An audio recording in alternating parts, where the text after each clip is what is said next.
One of my most anticipated games of the year is Watch Dogs Legion, a game, guys, obviously following in those footsteps of a game in which that really has been on the cusp, a series that has really felt that it's right there. It's so close to being a absolutely massive IP for none other than Ubisoft, which of course it sells well pretty much every time that there's a Watch Dogs game that's come out, which there's been two up to this point. This being the third, and I think that this could be the biggest and best one of the franchise so far. So with that being said, I want to talk about everything that we know so far about this game in particular and kind of talk about it and give you guys all of my thoughts. And I would love to hear yours in the comment section below. So let's get into it. So in an article that was written by Rob Dwyer of PC Gamer, Watch Dogs will take players to post-Brexit London and let you play as any NPC. So Watch Dogs Legion, the third in the Watch Dogs series, will take place in the dystopian near future. As with previous Watch Dogs games set in Chicago and San Francisco, Legion will be set in the fictional version of a major city. This time around, we're headed across the pond to London in order to, as creative director Clint Hocking told Famitsu, approach problems in other parts of the world. London after Brexit, that is, so not too fictional nor too futuristic.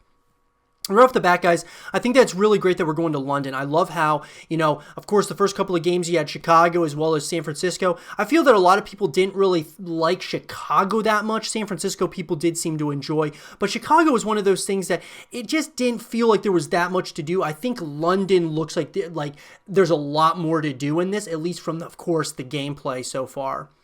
Unlike previous Watch Dogs games, Legion brings a neat twist. Every character in the game is a potential protagonist for you to recruit to your cause.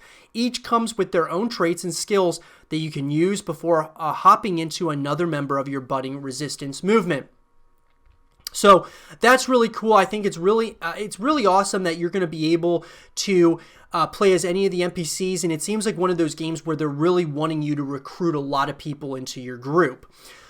So Watch Dogs Legion has been delayed to an unknown time in 2020 or 2021, according to Ubisoft CEO Yves Guillemot during a financial call in late 2019, as reported by Market Screener. We were quite impressed with Watch Dogs Legion during our hands-on sessions around E3 2019, so it may stand to reason that Watch Dogs will be the least delayed of the bunch. Ubisoft announced delays for other games during the same call. Watch Dogs Legion originally was planned to be released was March 6th of 2020. So it was delayed pretty much to a later date, guys, which is really unfortunate.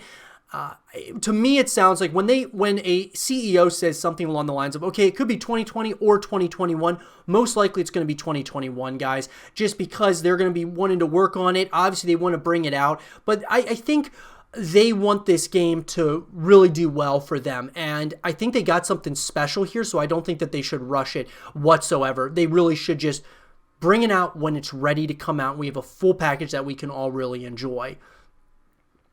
So, as we said, Watch Dogs Legion is set in post-Brexit London, and it lets you recruit and play as any NPC in the game.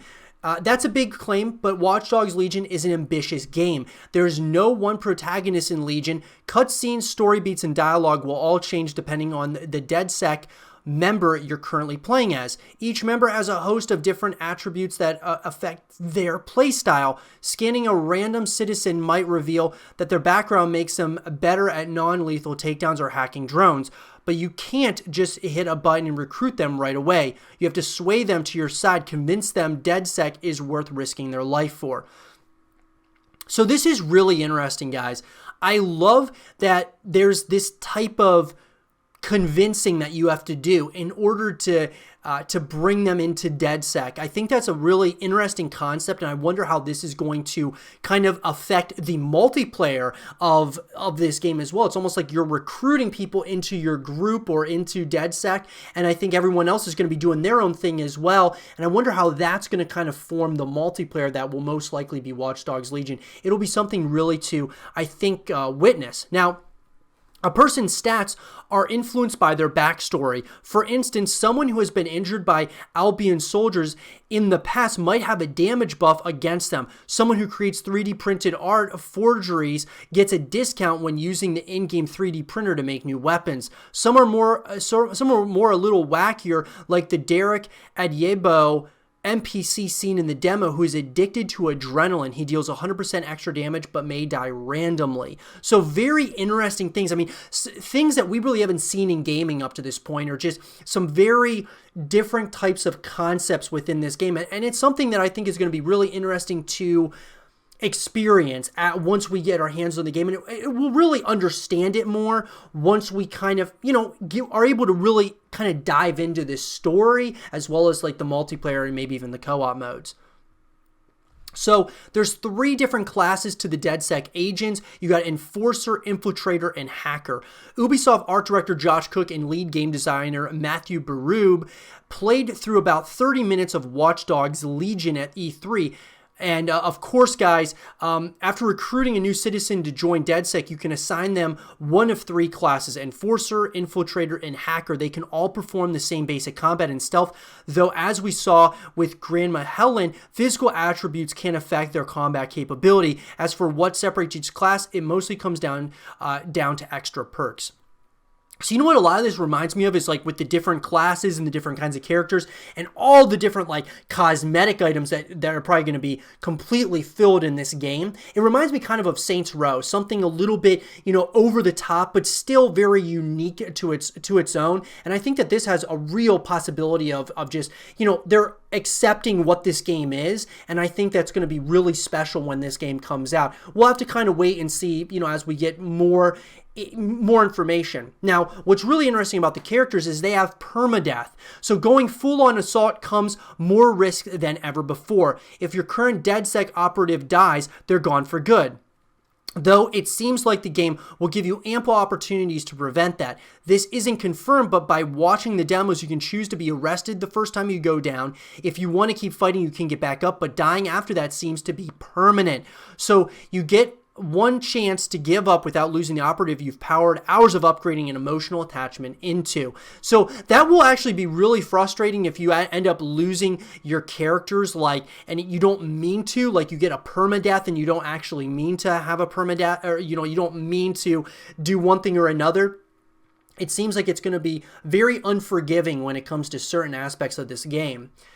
Now, what's interesting about this is Watch Dogs Legion single player has 5 main storylines, over 60 missions. So, what you wonder about this is, how long is this single player story? It might actually be quite long. So no other details were given for us what this means, but it's reminiscent of Watch Dogs 2's progression. Every mission was a single step towards completing a larger operation. Since there's no one protagonist in Legion, Ubisoft might be using this opportunity to tell 5 shorter stories instead of one larger one.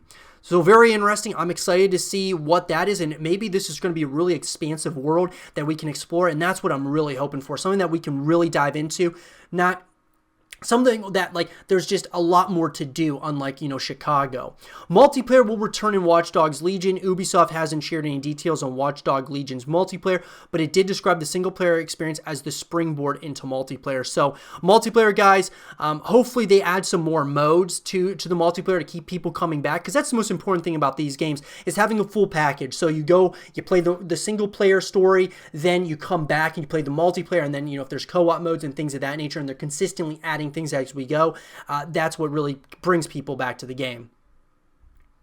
So overall, guys, I mean, obviously, there's a lot more really to Watch Dogs Legion than previous entries in this franchise, but I think that the biggest takeaways, guys, are number one, that I think this game knows what it is, and that being kind of over the top, but also something different, exciting, kind of reminiscent of GTA or Saints Row and some of these other open world games. But I think now they know what they did right, wrong, and what they need to do different moving forward from the previous Watch Dogs entries. And I'm really excited about it. From a single-player perspective, from a multiplayer perspective, from pretty much in everything perspective, I'm really excited about this game. I would love to hear from you guys. What are you most excited about with Watch Dogs Legion? Let me know in the comment section below. And for more content and videos based around Watch Dogs Legion, stay right here with Zero TV.